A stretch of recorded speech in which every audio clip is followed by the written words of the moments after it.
Welcome to episode 2 of your practical reinvention. My name is Sal. Thank you so much for being here with me. This is my second live. I am trying to go every day. Please subscribe. It's important that way you support me, you support my channel, you support my passion for being in camera and not only being in camera to I want to transfer whatever knowledge I have there to you guys so that if it can benefit one person that or two people that benefits and get something good out of this is good enough for me because that's how we do things, right? So thank you again. Welcome back to my second edition on how to reinvent your life and how to how to come up with a strategy in life to keep advancing all the time and reinvent. Why I made this channel, because I want to help people from mid careers all over all ages to pivot themselves, to use the new technology and change their careers and capitalize so that they don't have to have the 9 to 5 all the time. And if you want to have a 9 to 5, also build some kind of egg, nest egg, like they say. Once again, my English is not that great, so just bear with me. I'm Cuban. I learn English as a second language, so so my accent is not the best, and I do my best here with you guys, but I do everything with a very with a lot of passion, and I hope that you get something positive out of this.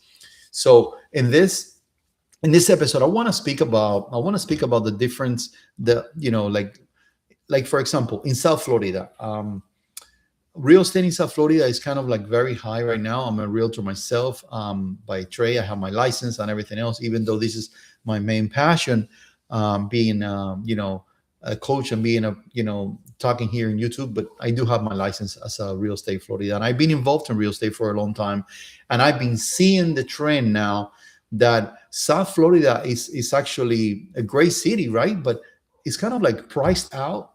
It's priced out of the investment strategy, because with the rise in insurance and the rise in cost and all those things, it's very hard for the typical investor, the average investor, to put their hands on, and get a decent return. In the last episode, I was talking about how we can monetize on that, and how do we search for the right property so that we can get more income from that property, and escape the trap of not having any income and just buying a property just for the sake of saying I have a property in South Florida, right? So that's when it comes to that. Now in this new chapter, in this new episode, we're going to talk about how to avoid that and how to use AI to generate more assets, and look for assets that are being transferred to another generation, because there's a lot of people transferring right now, a lot of older generations that are retiring, and they're transferring that wealth and that real estate to the new generation, and that's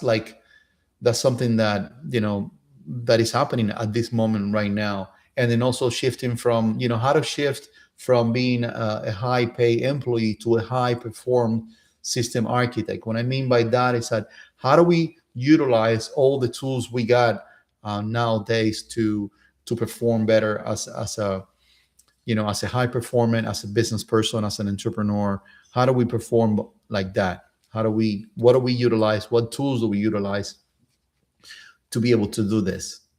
So if you have questions or comments, please comment here in this live chat. I'm still trying to get the my screen here. I'm looking at my screen. I'm looking at my camera here, but I'm not 100% if I am looking at you or not. But listen, I'm doing my best, because I'm trying to read the comments. If somebody sends any comments or anything like that, and I'm comfortable here. I'm having fun, and please let me know if you notice something that I have to improve. let me know if you have any questions, or if you have a if you have a if you want to have a clarity call with me, you can call me. um, we can set up a 15-minute clarity call, something that you need my advice or my input in this. Sometimes talking about something that we have going on in our mind with someone who doesn't have any interest on it helps out, a different perspective. So if I can help out, that's what I'm here, and it will be great. So let's start dive in. Like I said, support my channel, please subscribe, and I promise you I will bring a live shot every day. I'm trying to set up my schedule so that I can do it at a certain time, but for now I am trying to stick with one a day, um, or trying to do one a day. But this is my second one, so let's see how things go, because you know how it is. I'm a father of three. I'm a married person, and I'm not gonna pretend that I don't have a lot of things to do. I do have a lot of things to do, and so. But anyways, I don't want to bore you with details. I have, like I said, I have collected questions from my friends, because I haven't had any direct questions from my chat yet, which I would love to. Please do that. That will be great. That I know I am impacting someone out there. The questions that I have are from friends of mine that I have called them and find out what subject they want me to talk about and things like that. So here it is. I have a question here from a friend of mine. He lives in. He's interested in purchasing something in Hallandale Beach. And let me make something clear. This is not only about real estate. Okay, this channel is not about real estate. It's about reinventing. But how do you reinvent yourself in life, in finances, if you don't have an asset? How do you change from being an employee to an employer, to an employer? Or how do you change from your 9 to 5 and then you start building something on the side, without with having something that works for you, an investment, a real estate property, or some kind of vehicle when it comes to finances, so that I can so that you don't have to be stuck on that 9 to 5 all the time. You start building that egg next, nest egg, or you start building that equity, right? You start building that business that gives you, I don't know, $300, $400, $500 a day, extra. And so that's what this channel is all about. And how do we do that? And how we come up with solutions and tools and techniques to do that. So that's what it is. That's what I call it, the reinvention strategy, because I've been reinventing myself all my life. So, but this is not about me. This is about you. I want to make sure that I gave you the tools so you can get reinvented. So my friend here, he says to me, let's look at at a local data. I'm buying an older condo in the coast of Hallandale Beach. Also, it could be Fort Lauderdale. Right now, it is a trap. I'm buying for the view, but the new Florida structure reserve loss and $6,000 plus into the insurance premiums will wipe out my cash flow. Am I buying a liability? Well, let me repeat the question again. I'm buying an older condo in the coast of either Hallandale or Fort Lauderdale. Right now, I believe this is a trap. I'm just buying it for the view. I like the view. I like the city, but I also want to buy it for the investment. Florida structure reserve law is requiring him $6,000 plus the wind insurance, and those premiums will wipe out my cash flow. Of course, yeah. Am I buying a liability? I believe so, because when you buy a condominium in South Florida, you have to be very careful, because the reserve and also the condo association keeps increasing this reserve every time they need to do an assessment, every time they need to improve the property. And so when you have to rent, let's say for example, these condos are, I haven't researched I haven't researched for this, but based on my last On my last inquiry, a condo in Hallandale Beach, we're talking about either Hallandale or Fort Lauderdale Beach. We're looking in this up in $600,000. So how can you rent this? Plus, you have your HOA, which is another $1,000 starting. You know, you're there at $7,000 a month. If you're looking to have an extra income, this is not the right investment because you have you have a lot of expenses there before you can break even, right? Now, if you're looking to invest to have something in South Florida, okay. But if you're looking to make money, this is not the right move. I will suggest, and I'm just writing down my notes here so that so that I can have some direction on my conversation. I don't want to repeat myself. I'm telling you that um, in this case, like I said, I keep saying if you want this for like have fun and have an asset at this point, but I will not even call it an asset. You have to be very careful when you buy an apartment building. You have to make sure first that they allow renters.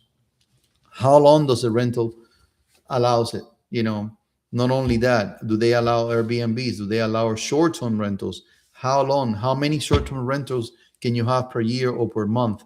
There's a lot of different there's a lot of different varieties and restrictions when it comes to this. Also, when is the first time that you can rent this apartment? Can you rent it from the first day that you close, or do you have to wait a year?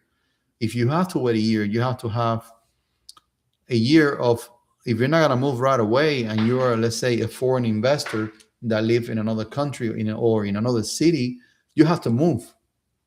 If you don't move, you're not going to be able to, you're going to have $6,000 for every single month to pay for this mortgage. So you have to account for that. That's already an expense. That's not even an investment. That's a liability already, because you're spending money to have this property here in Florida or in South Florida that is already wasting, that you're spending $6,000 a month. So let's say that you are the typical average investor that is looking for something extra and you have some cash. I will go into inland. The inland properties are more cash flow efficient. That's what I would do in this case. Instead of buying, now, if you have to have an apartment on the beach, by all means, right? If you have to have an apartment on the beach, you can go to the beach. But if you're looking for cash flow, for additional cash flow, I will go inland. I will go, like I said, you can go for Lauderdale, but you can go a little bit farther down. You can go to Hallandale. There's all the cities around there. You got Hollywood as well. A little bit too expensive, but you can still find good properties that you can divide it up and you can make money on it. I'm a good advocate of I have a saying, okay? And this is my saying. I want the house to work for me and the property to work for me. I don't want to work for the property. Okay? So that's my concept. It's a property to live in, it's a property to have. Now, if you're a millionaire out there, perfect. If you got millions and you want to spend it in properties and you want to have that expense and that legacy, good for you. But me, in my case, I came to this country with zero money, zero, nothing, no assets, no nothing. So I always been on the rat race, right? Trying to advance, trying to buy something that gives me profit, trying to buy something that works for me and I can multiply my effort. So that's what I've been trying to do all the time, right? So I don't know. That's my again. I want the property to work for me. I don't want to work for the property. And this is with anything that I buy. You know, if I buy a car, not that I'm gonna rent my car, but I don't want my car. I don't want to be slave of my car payment. When I was selling cars, I'm gonna tell you straight up, I was not a very good salesperson when it comes to like convincing people, because I would tell them I was selling BMWs for 10 years. And if somebody who is listening out there knows me, knew that every time I would tell somebody, are you sure you want to buy this car? Are you sure that the car payment is, was something you can afford? Right? Because, I seen these people, paying $1,000 a month for a car. Nothing against paying $1,000 a month. Nothing against having a new car. But you're getting into a liability. You're getting into a rat race, you know? So I was always against being on the rat race. To me, a car is a transportation. Call me old fashioned, but that's what it is. It's just a mean of transportation. You don't need to have a high end payment to have a transportation. Now, if you have it, God bless it. Good for you. If you can have a good car and you can have a high payment, not a problem. But if you're trying to advance, if you're trying to um, do a lot with little, then you have to be smart about what you spend. So coming back to the property and to the investment, you can buy places that are cash flow, because that's the whole principle of getting, of reinventing yourself, is getting that cash flow work for you. It doesn't have to be a lot. You can, if I believe if a property gives you $300 to $400 cash flow, is money that you can be that you have in your pocket, and you can invest that money in something else. You can, put it on a retirement account, and that money that you're making from that investment property is generating now is doubling itself. I mean, I'm not an investor advisor, but I'm telling you that there is so much you can do with an extra income, and that's how you're able to get yourself comfortable, and then build that nest, that extra income, so that you can escape the race, the rat race, which we all want to, right? So the second question I have here is like, um, I'm a working professional. I look at my backyard. I live in Pembroke Pines. I'm sorry. He's looking in Pembroke Pine and Weston. He's looking for a 3-bedroom single family home. I mean, your insurance is a little bit manageable, but you're in a top rated school zone. Okay. Again, I mean, it's going to be very hard to cash flow on properties that are very in high end neighborhoods. These neighbors are good, but if you look in Weston, for example, Weston has a lot of associations, so it's gonna be very hard to get a premium there. You might be able to rent it, but you will probably break even when it comes to places like Weston. And now Pembroke Pines still has some pockets of houses that are that you can actually make money on it, but it's gonna be a little bit difficult. Pembroke Pine is a very established neighborhood, and this neighborhood is kind of like, um, is I've been looking at properties in Pembroke Pines, and properties are going for $600,000. Who can you rent for $600,000? When you rent $600,000, let's say if you do 20%, you're looking at $5,000 a month. That's not even including renovations. That's not even including anything. So let's say you get this property. Let's say this property is in a zone that it allows you short term rental. You would have to bank $6,000 a month to start making profit, and that's not even counting.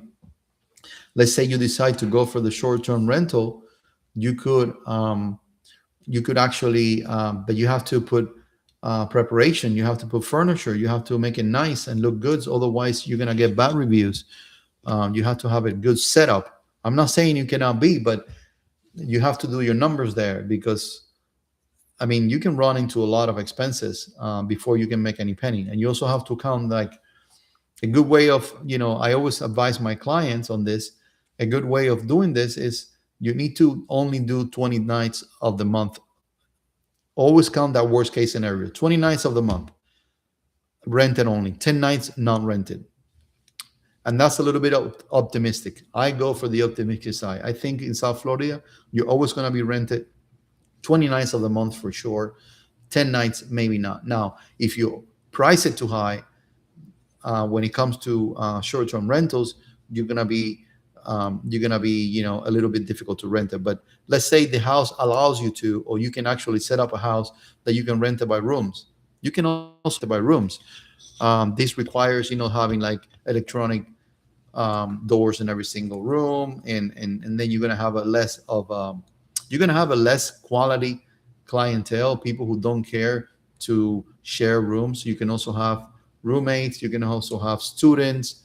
I mean, it could be done. You can make, let's say but let's do the math. You buy a $600,000 4-bedroom house in Pembroke Pines, for example. You clean it. Let's say let's obviously it's livable. There's not non-livable properties in Pembroke Pines. At least I don't know. There's not that many.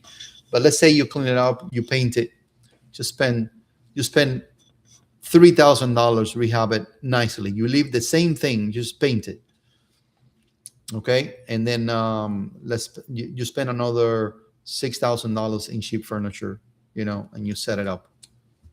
All right, now it's time for rent it. Your mortgage is 6,000. Let's say you do 20%, so you're about $5,000 a month in that $600,000 property, right? Follow me so far. You rent it for any $75 a night per room, 20 nights a month, right?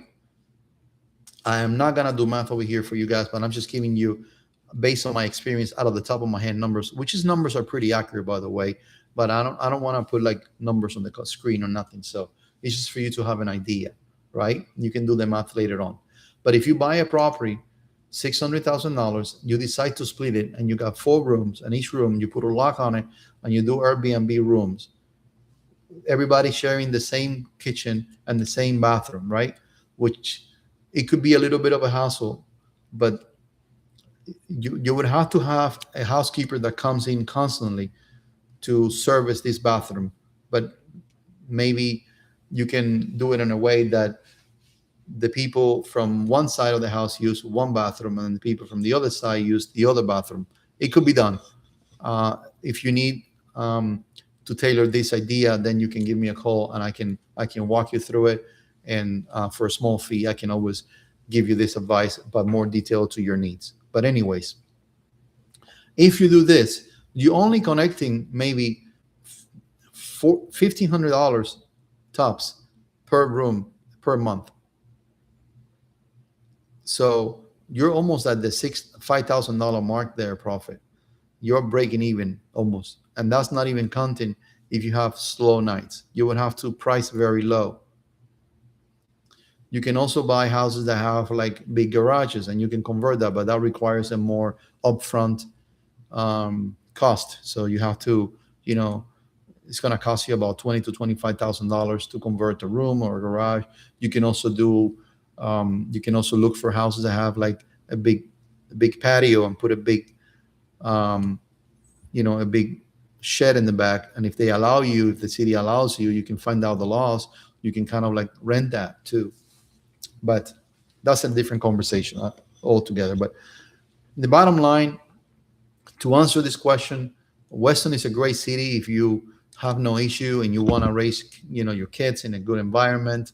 Same thing as Pembroke Pines, a little bit less high end, but you got so much in Pembroke Pines. That's what I like about Pembroke Pines, because you have a lot of different business within walking distance. Within, like, you can get into a car and within 2 minutes you have hundreds of stores.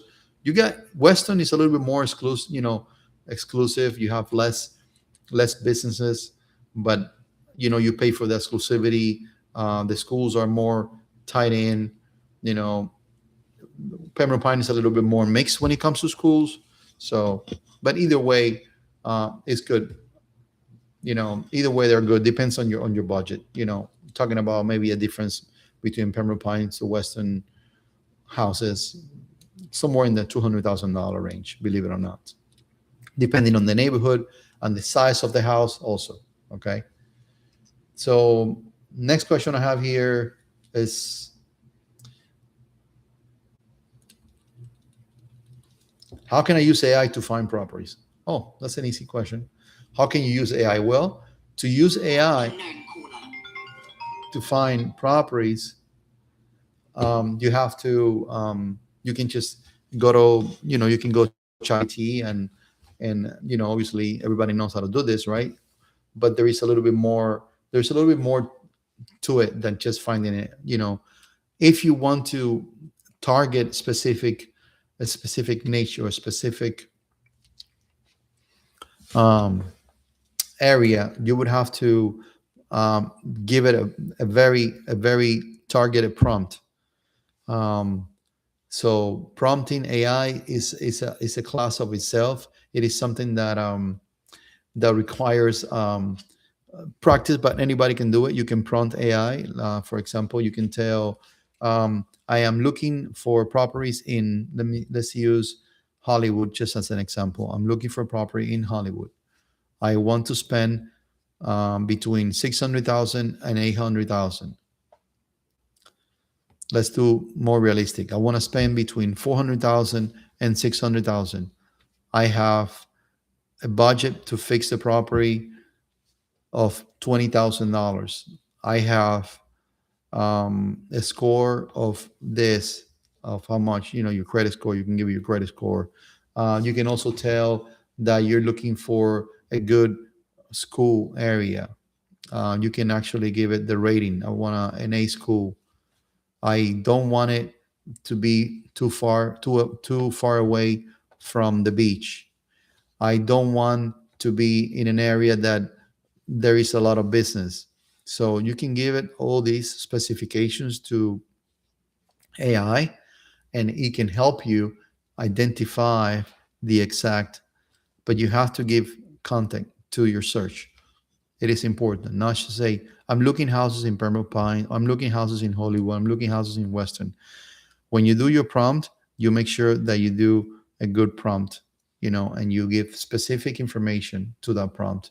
Also, what you can do, you can ask yourself, give me a good prompt to find properties in this area. And, AI will give you the prompt itself. So you copy and paste that prompt into the computer, and it will give you, if you give you a prompt. All right. So today is going to be a little bit of a short, um, episode because I started late, but tomorrow I will try to do another live. Please subscribe, support my channel. I'm trying to find out, and I have a question. Let me know. Let me know what you think of using AI to improve your business. Let me know what have you done lately to improve AI, to improve your business with AI, and what have you done that worked? Maybe I can share that with the audience here. Okay. Thank you so much. Thank you again. Please support my channel. It's the only way I can stay here. Otherwise, this is just a hobby, and I love it, but you know how it is. We got to pay bills too, and otherwise, in order for me to reach more people, I need subscribers, and my goal is to reach 1,000 subscriber by the end of the month. So if you can support me, I really appreciate it. Thank you so much. Let's see how we can end this show without looking bad.